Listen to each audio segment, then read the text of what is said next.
All right. So last week we talked about seeing the body breaking into the four different elements, earth, water, fire, and air. And the purpose of breaking the body up into four elements was to let go of attachments, letting go of those insecurities. The analogy was like a butcher who kills a cow and then cuts the cow into four different pieces. Um, and like I said, the four elements are earth, which represents solidity and hardness. Those are your bones, your flesh, your organs, and your structure. And then you have water, which represents cohesion and um, liquid, sweat, urine, bodily fluids. It's the same water that's inside and out. Then you have fire, uh, which represents heat and temperature, your body temperature, aging, digestive heat. And then you have air, which represents motion and pressure, and it's like movement without a controller. Um, each element is different, and each element is unattached to each other. And that's what we talked about last week. And the insights is that when you let go of these attachments, this is not me, this is not mine, is to let go of those attachments and those insecurities. Right. Okay, thank you, Dustin. And it's a wonderful summary. I appreciate. And is there anyone who want to add something from previous class?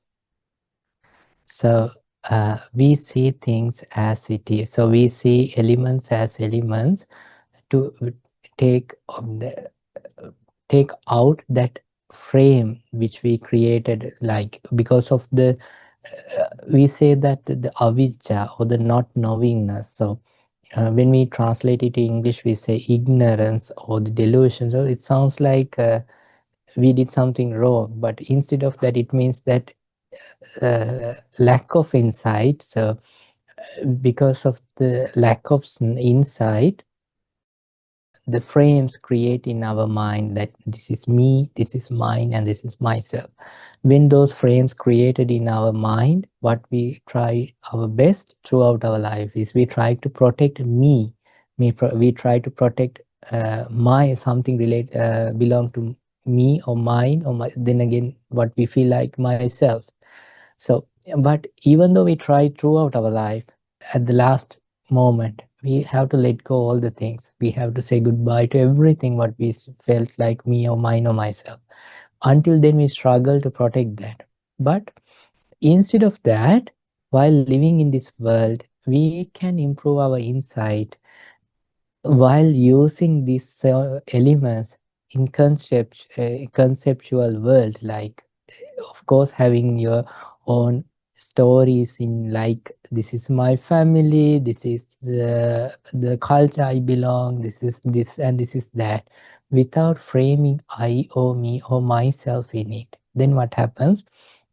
You are allowing things to change. Of course, even though we allow or not, things change. So when you accept things, when those are changing, it does not hurt you.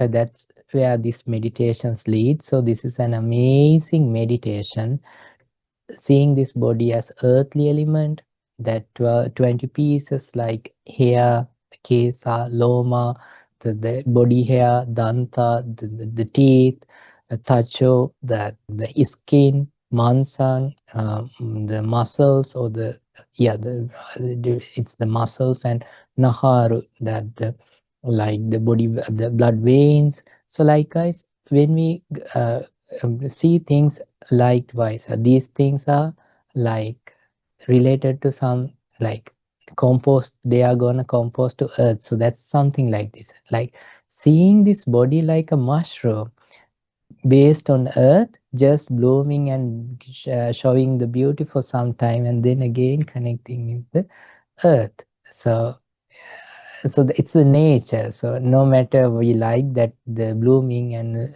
beautiful part, but it has its own nature. So when we understand it like that, that there is no way to create frames like me or mine or myself. So it's the same thing. Think that someone watching a movie. So in a movie, it's like sounds composed. well composed to the videos we see. If someone see that frame by frame how it captured, and if someone say beyond that, how light project this, and he see the how, if he can break things like this is how the sounds come. As I said, when you see the police vehicle next time, instead of getting panic, you can see that these lights are the blue lights is like flickering individually, red light also flickering individually, but when we see that, we see like light is moving. So so likewise, when we do not see things as it is, it can create a story. When it create a story where we attach, we want to protect that by thinking this is me, this is mine, or this is myself. So that's where this meditation lead for the real happiness, where you do not fall into trap of suffering ever again. So I think you're all clear with this. And by chance, are there anyone who practice this meditation? I mean, not just sitting, even just contemplate this. Yeah. I have Oh, a very good. yeah. So Yes, I have a Satish. yeah, I have a quick question. Like when we talk about the elements and the body, who is that seeing? Who is that person inside that is seeing? Because based upon like we discussed earlier, everything rises and falls. Like, and who is there inside observing that? Actually seeing the awareness. So awareness is also a conditioned thing. It's also when there is that what we call the manasikara, that attention that creates that awareness in any contact. In the dependent origination, we learn that part. So it's that awareness also not a person actually. It's also rising and falling. It does not have the full authority. It's also a conditioned thing. This is what Buddha say. So to go to the other end, think that we are in an island and we want to go to the other end of the, like to the other shore. So when we want to go to the other side, we want to create a raft from the things what we have in this side. So we create a raft and we get into it, and we, like a boat, we drive it to the other side. And then after we go there, so we do not keep that raft in our shoulder and going here and there like this is from this is what I came. We just let it go because the purpose is end. So likewise, this dhamma, this practice also to let go at the very end. So even not to attach to the practice, but for the first we need to create that raft, and we need to paddle to the other side, and then we need to let that go. It's okay not to understand everything, but you have like a common sense is more than enough, right? While saying this, let's dive into the meditation teaching what we are learning today.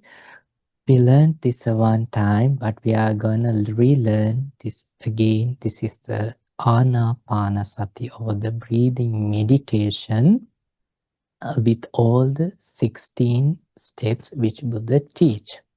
So when we learn this, we can remember one part. Okay, we have learned, isn't it? Didn't we learn this in the Satipatthana, or the four foundation of mindfulness? Yes, we did, but only in that sutta, it has only the 4 steps related to the Kaya or bodily contemplation.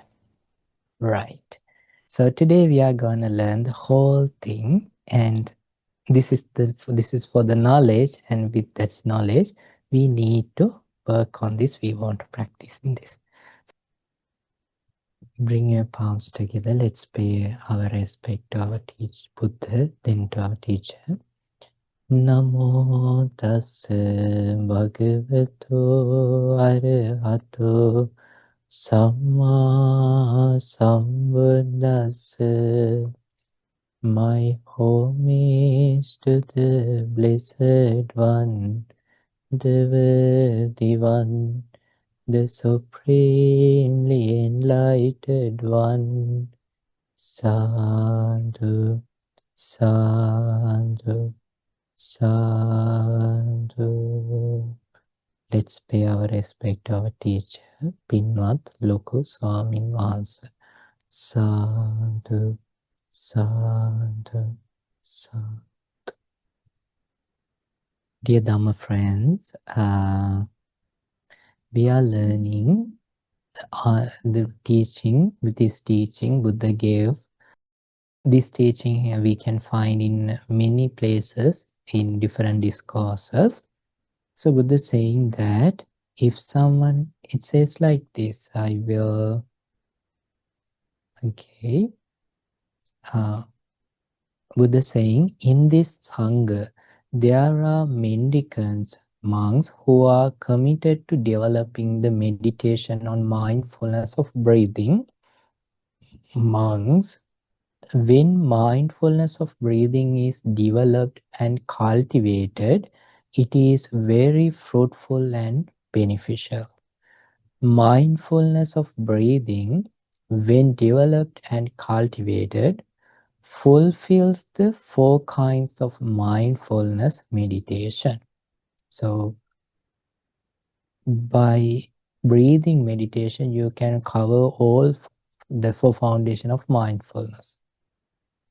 The 4 kinds of mindfulness meditation, when developed and cultivated, fulfill the 7 awakening factors. When someone practices the 4 foundation mindfulness, and then it fulfills 7 factors of the enlightenment.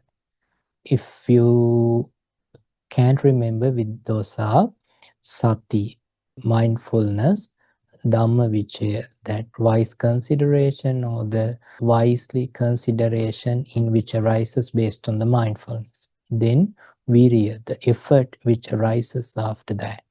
Then the Piti, the rapture which arises because of that.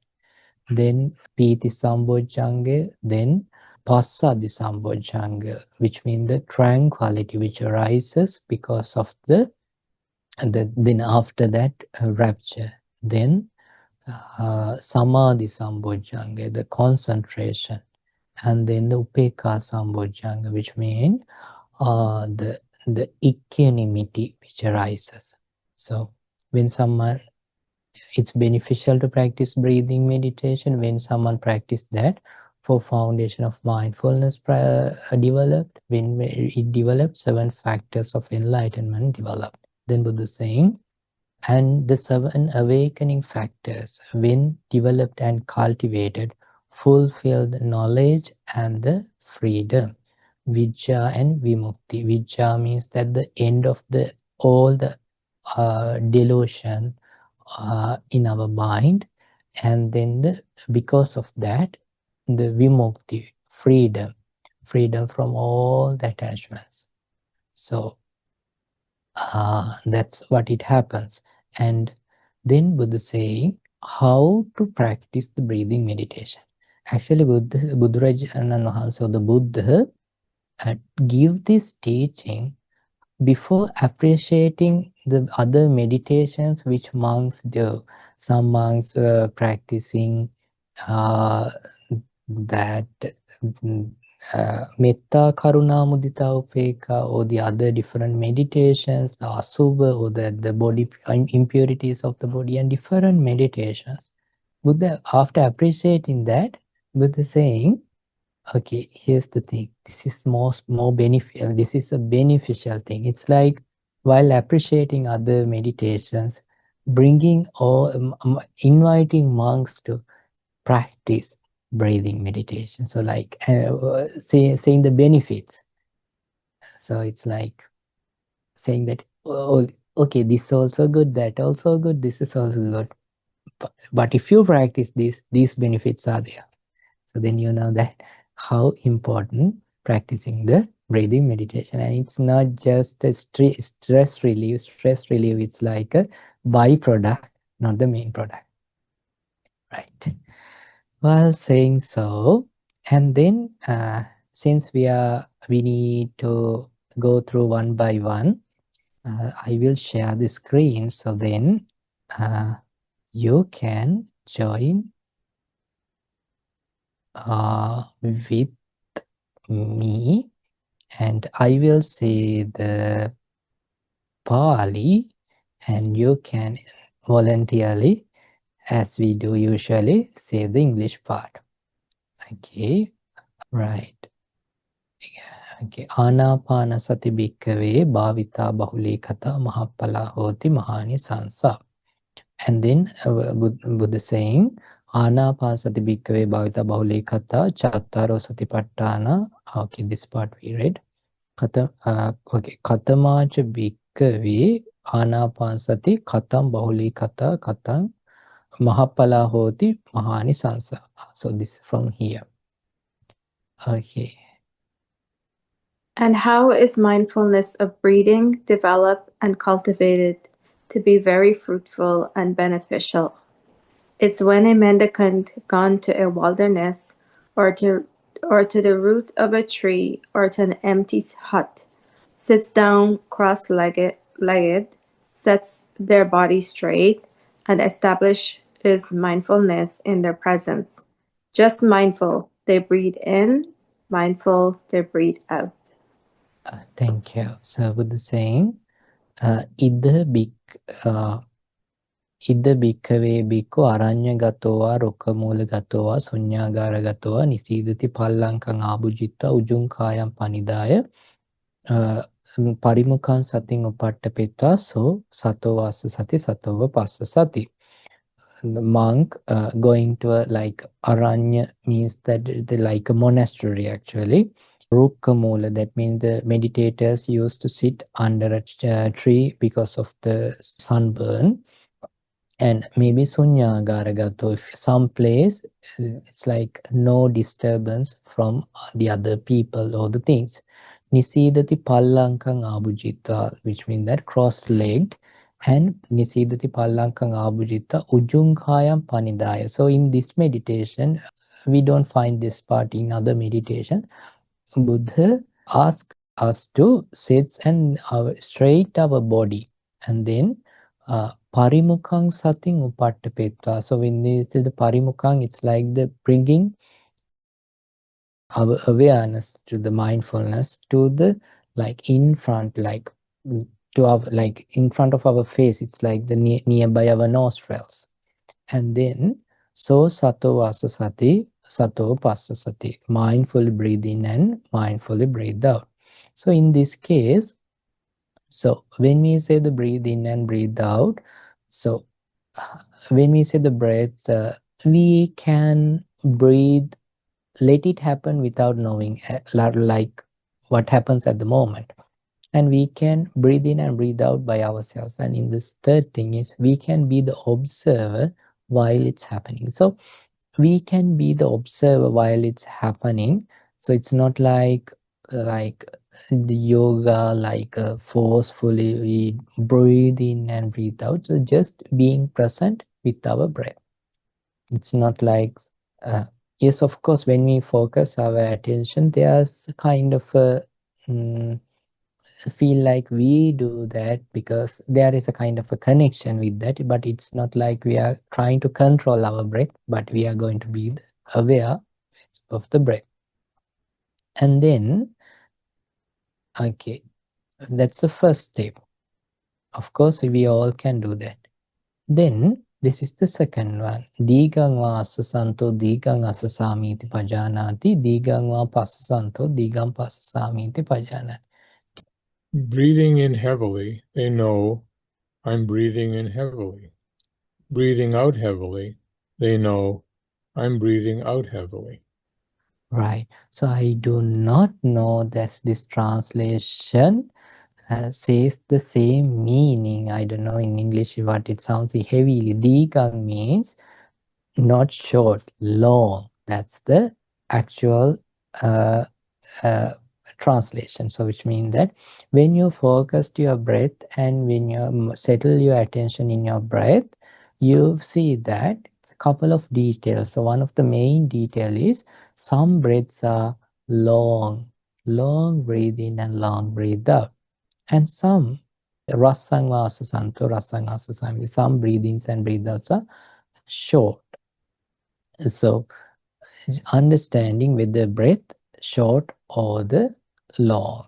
So in here actually it says the breathing lightly, they know, breathing lightly. So why I'm saying this is not it, if anyone can remember, and so the analogy for this, what is that tool? I don't know how to say it in English. So there is, if you know, you can help me. So there, to remove the excessive part of a wood, like when we can't cut it because it's so tiny, we use a blade tool. We use like from our putting our weight, and we do Planer. like Planer. what it called? Planer. To plane it. Okay, what that Prasad said, I don't know how to say. Planer. Wood planer. Would play, you know. So when we sometimes when we do that, sometimes our we use it like long runs. Sometimes we use short because that there is a kind of a like a hype small, and it takes the short rounds, long rounds and short rounds. So that's the analogy. So it mean that you being mindful whether you are breathing long breathings and long breath outs, short breathings and short breath outs. Okay, so since I said this part, let's go to the next one. So the sabbakaya patisangvedi asasissamiti sikkati, sabbakaya patisangvedi pasasissamiti sikkati. They practice like this, experiencing the whole body. They practice like this, I'll breathe out, experiencing the whole body. They practice like this, I'll breathe in, stilling the physical process. They practice like this, I'll breathe out, stilling the physical process. This is the next step, the practicing I'll breathe, experiencing the whole body.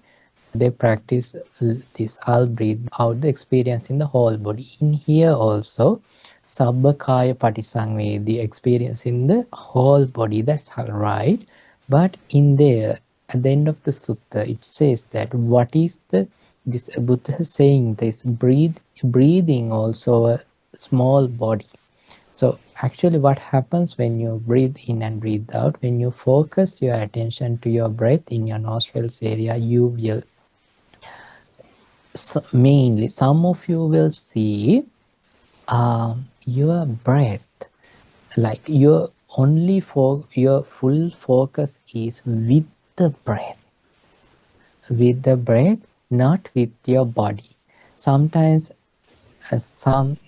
here's the thing, this concentration is a conditioned thing. Everyone shouldn't feel the same, and do not expect with the concentration some feel huge rapture and some does not feel rapture. So do not misunderstand or misguide by because of the other people's experiences why I do not feel like that. That's pretty normal. When you focused your breath, your full focus will stay in your this breathe in and out process, like the whole thing. Breathe in, shorter pause, breathe out, longer pause compared to the other pause, and then breathe in, pause, breathe out, again pause. So your attention will be with the breath and will be fully connected, full of like amazing happiness. It's mean happy means because our mind wandering, it creates so much of chaos in our head and stress and all. So when your attention fully connected with the breath, you will feel more calm and clarity and amazing inner peace in you. Inner peace is the right word. So you're experiencing your whole breath. So some may do not feel the body, but most of them feel the body, but the body feelings will go to the background. Since you're fully focused to your breath, you will feel the breath. So bringing attention to breath, seeing the long or the short, like catching the details, and then seeing the whole full breathe, the in and out circle. So then again, next thing, passam vayang kaya sankarang asasissamiti sikkati. And passam vayang kaya sankaram pasasissamiti sikkati. They practice like this. I'll breathe in, stilling the physical process, they practice like this. I'll breathe out, stilling the physical process. So it's like pasambhaya means that it's like calming yourself. So it's like when you breathe in and breathe out, your breath will be more settled and more subtle. Settled and more subtle. So it's like you feel all the details of your breath and full circle, and your breath gets subtle. So here's the thing. So when your breath gets subtle, there's a common problem, says that suddenly I can see my breath. I'm aware that I have awareness. I'm not sleeping, but I can't catch my breath. I'm alive and definitely I have a breath. I'm breathing, but I can't see my breath. So, are there anyone who experienced that? That happens not because of the wrong practice. So that's part of it. Why it happens? So when your body calm, your mind also should feel calmness. So don't do this like, hey, I'm going to finish this today. Then what will happen? Your mind is not ready to experience that subtleness and calmness. Then your mind can't catch that subtleness. So because of this, settle yourself, calm yourself. Instead of going through the step by step, just enjoy your breathe in and breathe out.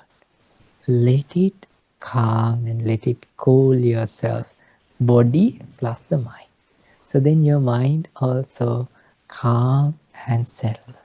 So then when your mind also calming or subtly, that ready to feel that peace, so that subtle, with you can feel the subtleness.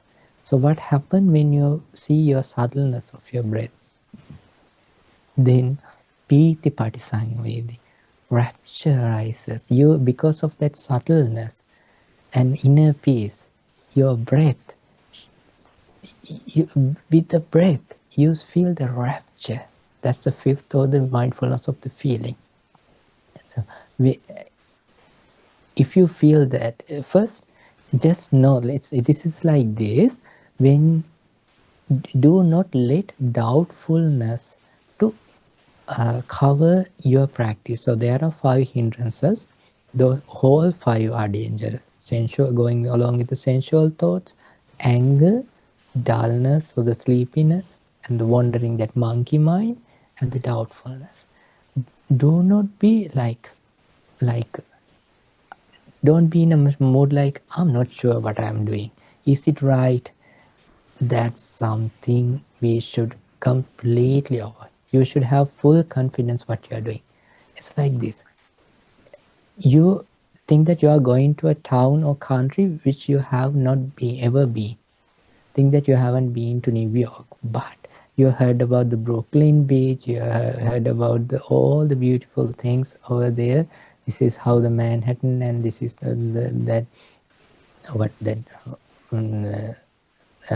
I forgot the name of the word. So this is how you go. You don't want to pay for that and everything, less toilets and everything, So not only the good things and the bad things. When you have whole knowledge of that, then what will happen? When you go there, you see the same thing. It creates a confidence. So that sort of a thing, you learn and you have knowledge, and it's like while you are walking, while you are driving there, you see the same thing. So that sort of a confidence you should have. It shouldn't be overconfident. Why we don't need overconfident? Overconfident let our conscious to manifest things. Hey, this is what it. Whenever you get a knowledge, your mind create your mind is the synonym for mind is the magician.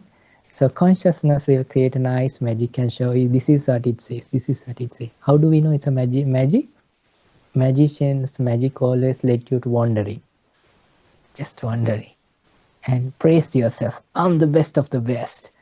Like guys, those two is not part of the practice. So just let that go. Yeah, it was just about breath. When breath is definitely settled, but in many cases, when I sit down, like first, maybe like 10 minutes to meditate, I can feel my heartbeats. It's just I'm quiet down and it just heartbeats, and eventually it's actually fades out as well. So it just is like, and I'm sometimes I think, should I focus on my heartbeats? Usually I don't, but it's also settled down. So it's probably in like all my physical reactions are actually calming down as well. Right. Yeah, so feeling breath also pretty normal thing to some people. So sometimes breath, sometimes we feel like, okay, when we calm, our breath should be like slow. No, when meditating, even breath can speed up and like go to like different speeds. That's also pretty normal. We don't need to focus to our heartbeat, focus to our breath, but don't reject what you feel. Just acknowledge this. Okay, I feel breath, and that's so I feel the heartbeat, and it is not something I need to afraid of. Just reject it. Just acknowledge that I feel it, and that's okay. If your attention try to fully focus to that, and you feel like your mind is not going to the breath but to the heartbeat, take some time and stay with the heartbeat. Why I'm saying this mind is kind of a cunning friend. So when we focus to breath, it won't show the heartbeat. When we focus to heartbeat, then again it won't, okay, let's do something else. Then it's let go and we can bring our attention back to the breath. Pīti patisangvedi assa sissāmīti sikkati. Pīti patisangvedi passa sissāmīti sikkati. They practice like this, or breathe in, experiencing rapture. They practice like this, or breathe out, experiencing rapture. Okay, good. So that's what happens when your breath settles and calm. You feel that the rapture. When we say the rapture, means that it's not something else, definitely kind of a happiness related to mind. So it's like, how do we know that it's related to mind? So it's like you feel like, think that okay, someone surprise you on your birthday without you expecting, you feel kind of excitement. So likewise, but that excitement and this excitement is like completely different. That excitement always wandering. This excitement has that wandering thing, but it has inner peace. How do we know this is the inner peace? You know that when you feel that inner peace and happiness, remember this is something important. While you're feeling that, think that someone walking nearby you or someone talking next to you. You feel super angry. And do not let that anger to overtake your attention. Why you feel anger? Because you feel super happiness and it's like disturbing. So your mind attached to that rapture. So usually whenever we feel another experience, mind attached to that, with our awareness, we can let it go. So first we feel the rapture and then we feel the sukha. Sukha patisangvedi asasissamiti sikkati. Sukha patisangvedi pasasissamiti sikkati. And then you don't need to read this. The happiness. So happiness means feeling that related to the body. So piti or the rapture is like really something related to mind, but happiness is related to body. You will feel happiness in your breath.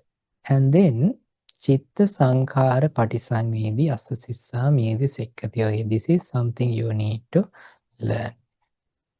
The practice like this, I'll breathe in experience in the mental process, and they practice like this, I'll breathe out experience in the mental process. So mental process mean not something else.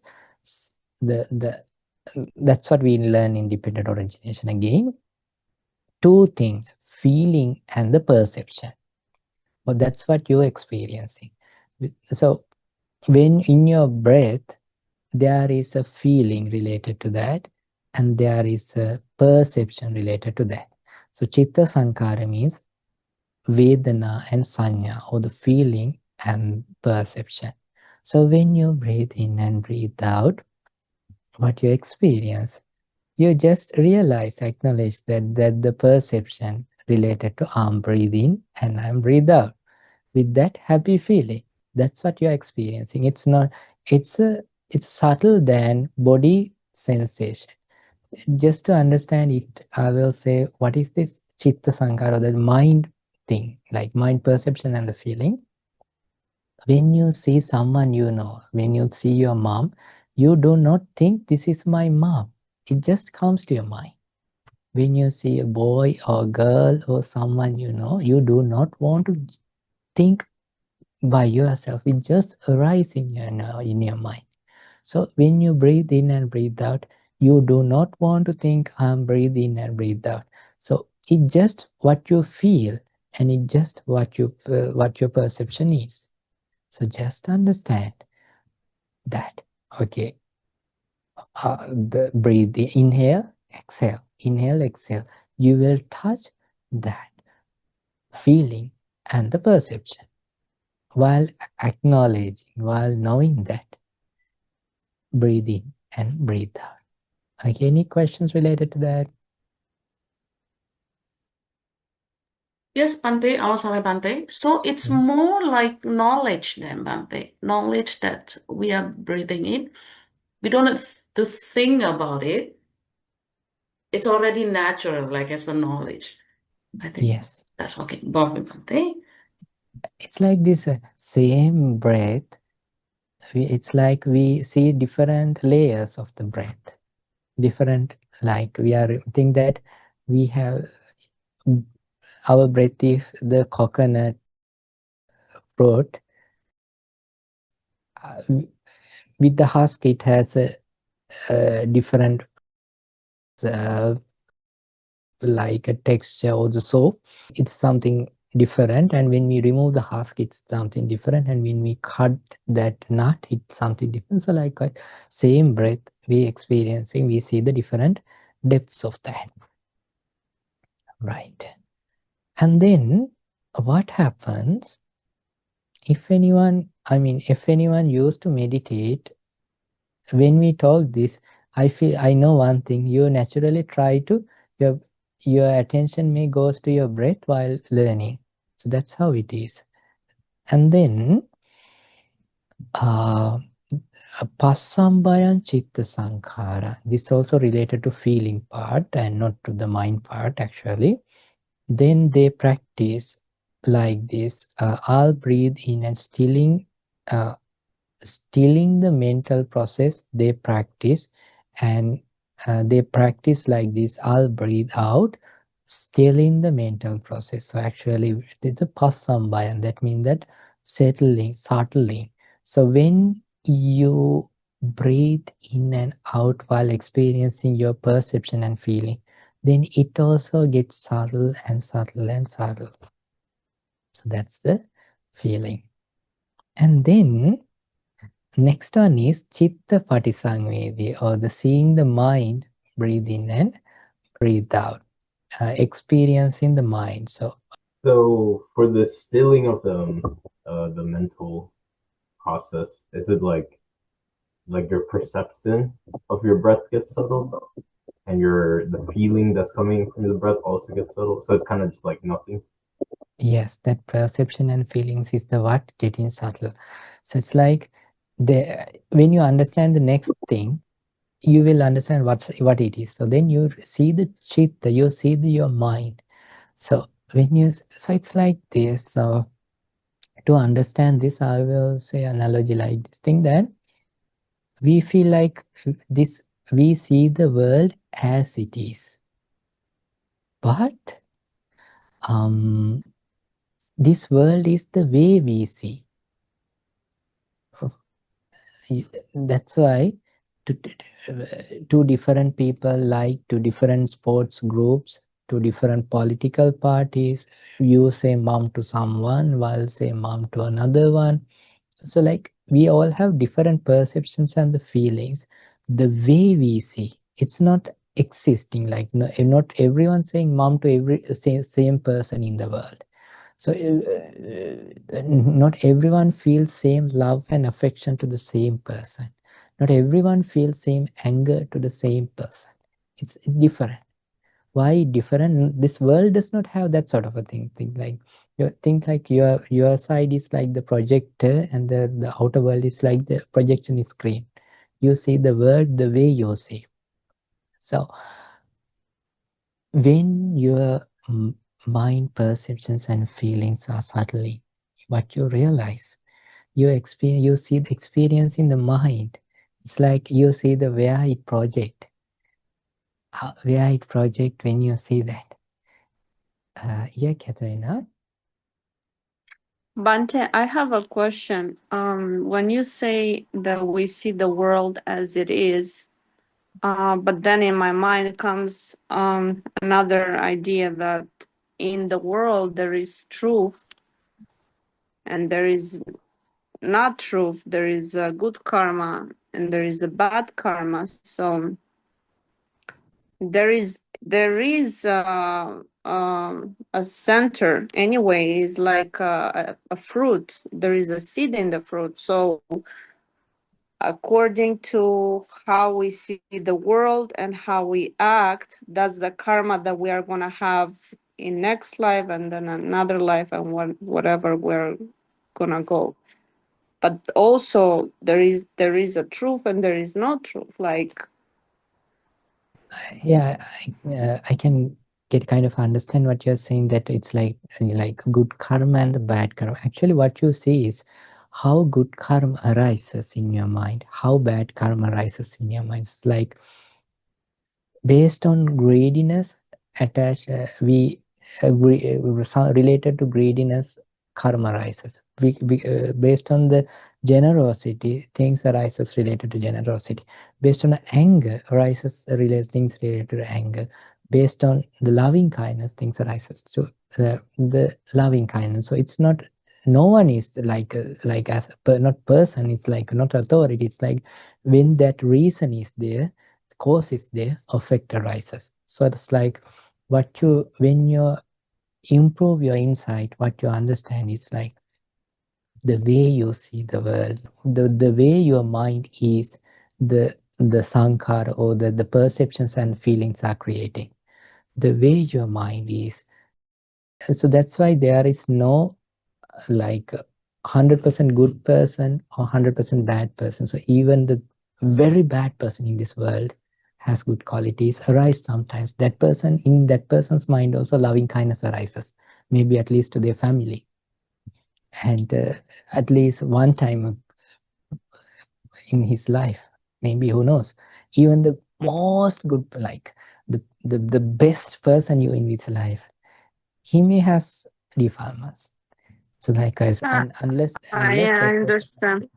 Yes, it's I understand what you are saying. Like even in the worst person or bad person, whatever, there are still good qualities, like to the family or whatever. So it means it doesn't matter where are we from.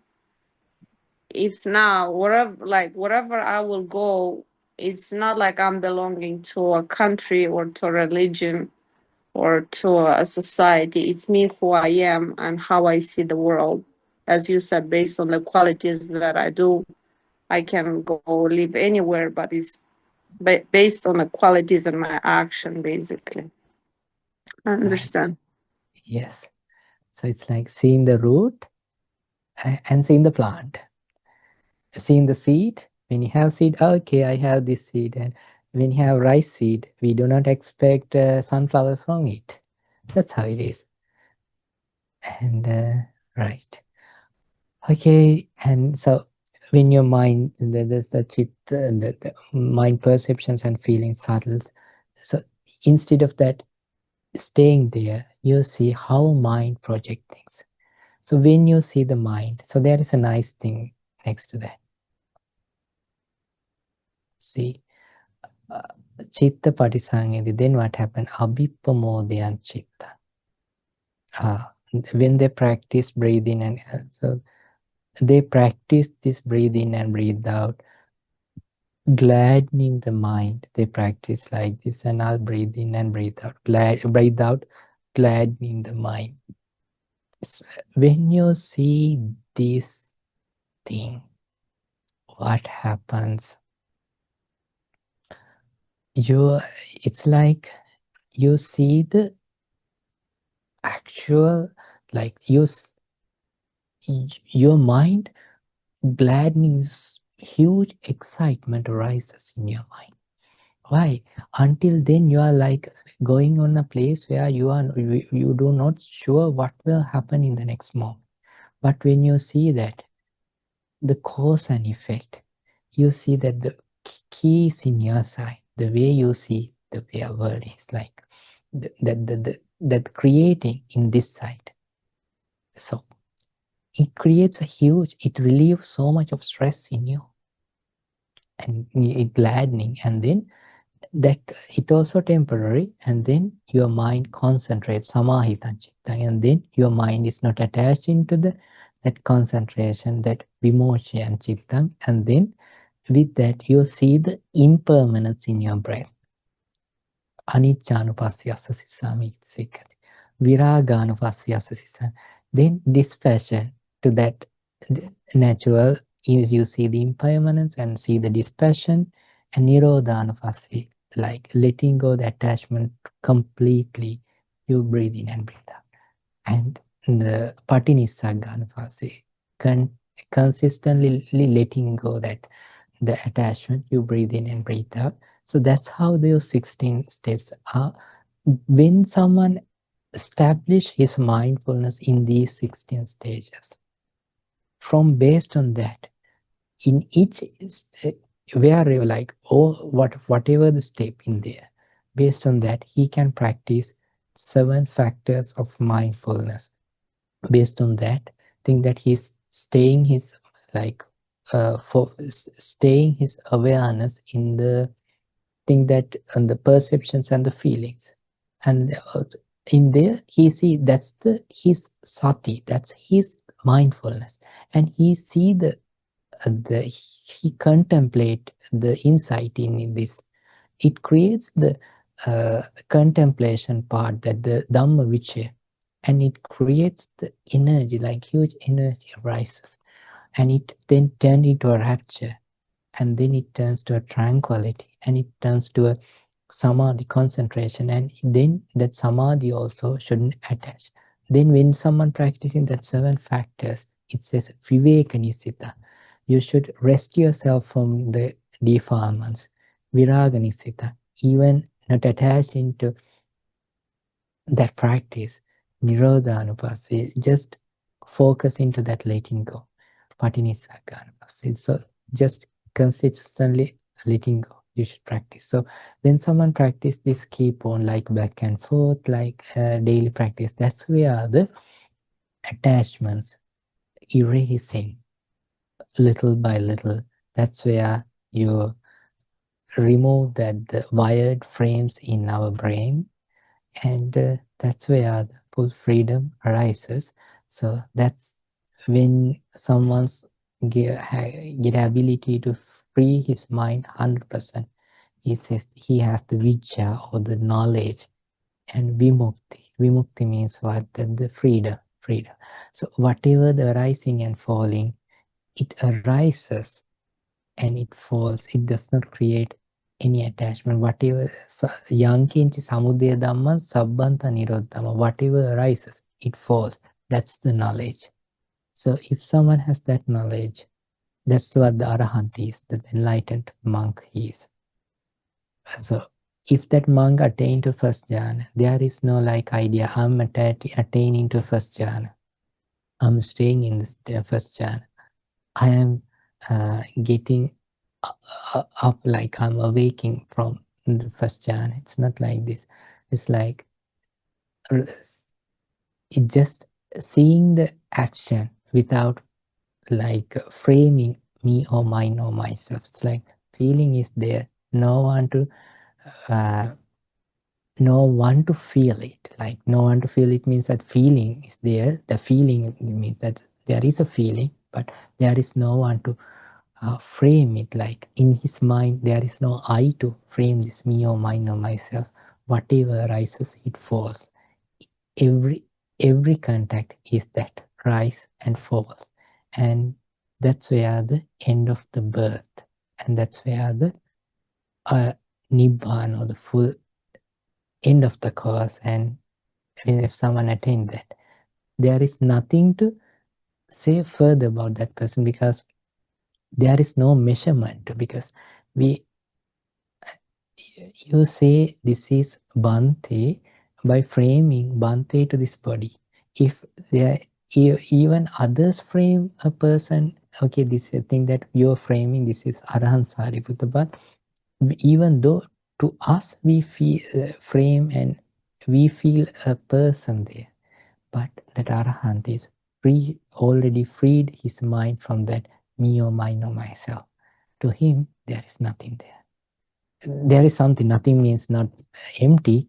There are fire aggregates, but not the clinging.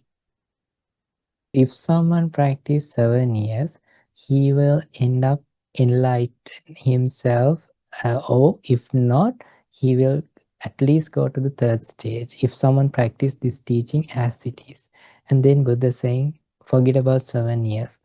If someone practices 6 years, if someone practices 4 years, 5, 4, 3, 2, 1. Even 7 months, 1 month, even 1 week, if someone practice this practice as it is. So that's what Buddha is saying. It's one sutta Buddha saying, if someone practice, start it, if there is a person wise and courageous and honest person, I will advise him today, and he will realize it in the evening. That there is a teaching like that. But in the same time, with the same, so how it happens if someone able to practice this as it is. So in that case, so after 20 years, when Buddha teach the precepts, so that there is a nice question asking Arahant Sariputta, Buddha, before there were no precepts, but less precepts, but there were so many arahants. But now there are more precepts, but there is no that much of like arahant. So what is the reason? So Buddha is saying that the reduction of the wisdom, it's like this. So people who, because based on the karma, if you have a powerful karma to understand what Buddha is saying, probably we may have born in Buddha's era, where Buddha born, because those people sometimes came to see Buddha not to praise, but to argue. Sometimes with full of anger comes in, but they have full of that they are wise enough to understand. They come and criticize, and then they ask while they criticize, seeing how Buddha react or the respond, and they are so insightful within themselves, and they ask questions, and then they ended up being monks. So that means that if someone try hard, and if that person can't attain, there are some other things that it's like that person's the capacity which based on that person's karma may not enough. But when he practiced this, when he practiced it honestly, that practice create the base to attain this Nibbana. Okay, maybe not from this life, maybe in next life, maybe in this dispensation of the Buddha. But whatever the practice you do, it improves your understanding and your wisdom. It's like this. When you learn this, before you learn these teachings, when you get angry, only thing what if someone do not have knowledge from about the anger from anywhere, what they do, if someone do something bad, definitely I should do something bad. If someone hit you, I'll hit him back. If someone scold me, I'll scold him back. Why? What is the reason not to do that? So likewise, that sort of a mindness.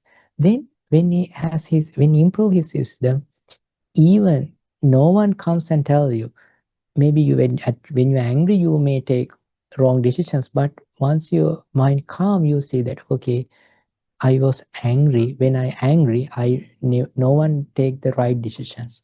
So when we angry, only thing comes to our mind is to hurt others. So likewise, that sort of a mind we are in. So when our knowledge improves, what will happen? Because of that knowledge, you don't want that. So even the rest of the world come and say to you, hey, anger is a good thing. Within yourself, your knowledge says, no, anger is not good. Anger creates problems. Even though I feel like I win, then again, if I'm too honest to myself, I feel regret after I do something bad. If someone do not feel regret, probably he may cover his mind with another defilement of ego. That when that's how you understand your mind. So likewise, your insight is keep on growing, improving. So therefore, it's better to practice. So if someone else comes to me and asks about the results, what I'm saying is, have confidence about this practice, and if we can discuss and see what is the right practice, and we can practice it, but do not attach to that, like I will attain that. Why I'm saying that I will attain that? That I is the problem which creates. So when we put an I to our practice, then we are having the same problem in a different way. So when we put that I into the problem, then the other thing is, whenever we feel like, okay, definitely when you practice, you will feel a super calmness, super clarity, and super amazing feeling. Then what will happen? You will you have knowledge, and you try to place you in that place. Then you place you in a kind of a process. Okay, I may be in this level. Then what will happen? Okay, we may have some sort of a subtle experience. Then what we feel, say we group, I'm in this level, then that's okay. But then the thing is, then our mind, we say to others, and we are so happy, hey, I have achieved something. Then after some time we feel that, oh, maybe not, because I have the anger and the other defilement. Suddenly because when you let go your mindfulness, because I have achieved, then nothing to do, then you are not focusing to how your defilements arise, and you are super angry for some reason. Then you feel like identity crisis, because you identified some in a way. Now you are not like that. Then what will happen? Because others also identified you. He's a guy like this. He's a super person. Then others also comes, and they also want to see you the way they see the way you framed you to the others. Then what will happen? Even though you don't have that, even you are fully sure that yes, there are something to work on, that you can say it. Then you have to act throughout your life. Then what will happen when you start to act? You lose your inner peace, what you just gain from practice. Then it's so terrible troubles. Then what will happen after some time?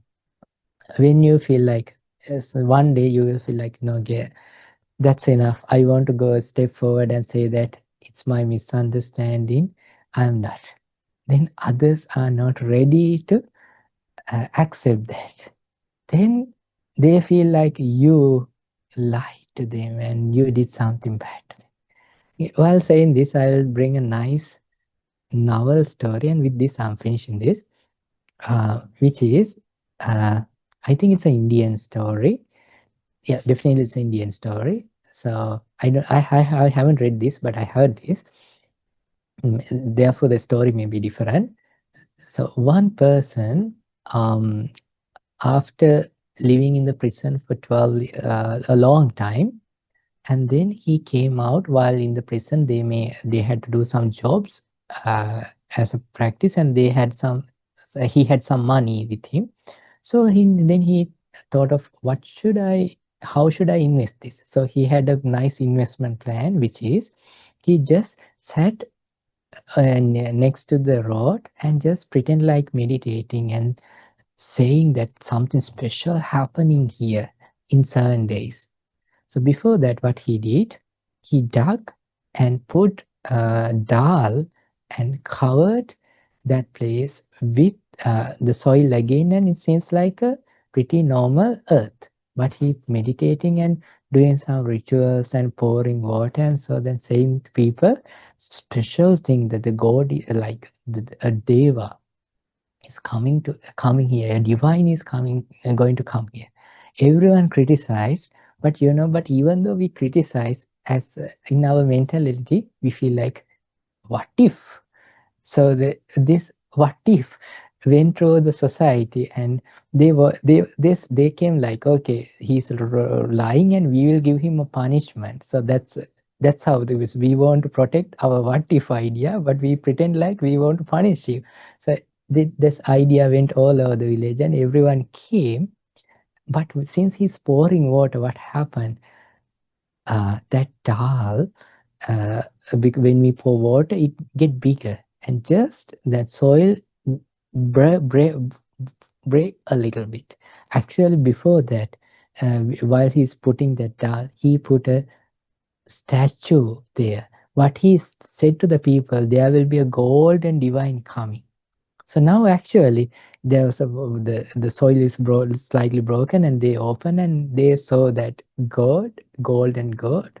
But they didn't dug thereafter to see the dal. Then they realized, oh, there is a deva. Then what happened? Then through then it became one of the famous the sharing, like a place. People get healed in the place, in the area. So people come from far away, from miles away, to get blessings. Within 12 years, it was so one of the wealthiest place in that area. So after 12 years, he felt like, okay, that's enough. I had everything. Today I want to say the truth. So he came forward and did a public announcement here. This is what actually happened. So I'm sorry. What do you think?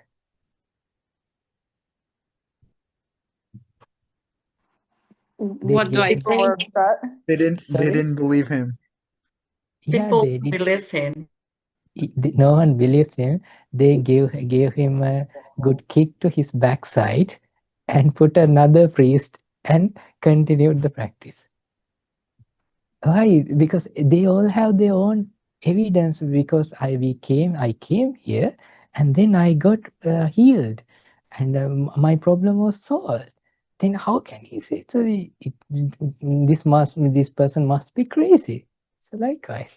So if you what I want to bring in this topic is, if we misunderstood something, even you want to come and say, hey, I didn't, maybe it's wrong. I need to practice. Rest of the world do not want to let it go, because they all have praised, and they all framed, and they all depend on you. In science, we say it's the placebo effect. So it has a huge power. Try to practice this breathing meditation. Go through this and give your full strength, and try your best to practice meditation, and bring up with your tell Bhante, I did this, and this is how. It's totally fine to bring your experiences. So when we talk about the experience, that's where we can clear, and that's how we can practice. And I can assure one thing: if you practice breathing meditation properly, you do not want to worry about the losing that momentum of your concentration. Whenever, wherever you want, you can experience it, because you practice this breathing meditation. Sadhu, sadhu, sadhu. today we all learned a nice teaching of the Buddha, Ānāpānassatisutta. We accumulate many merits, good karma to our life. Let's share all these blessings with all the divinely powers and with past relatives and with our teacher, Pinnath Loku Swamin Wahanse. And let's share all these merits with all the monastic monks who live all around the world and with our wonderful volunteers and all the listeners, Dhamma friends who coming all around the world. And may you all be well, may you all be happy, may your all good wishes come true, and may you all able to understand Four Noble Truths and get rid of all the sufferings in this Gautama Buddha's dispensation. Sadhu, sadhu, sadhu.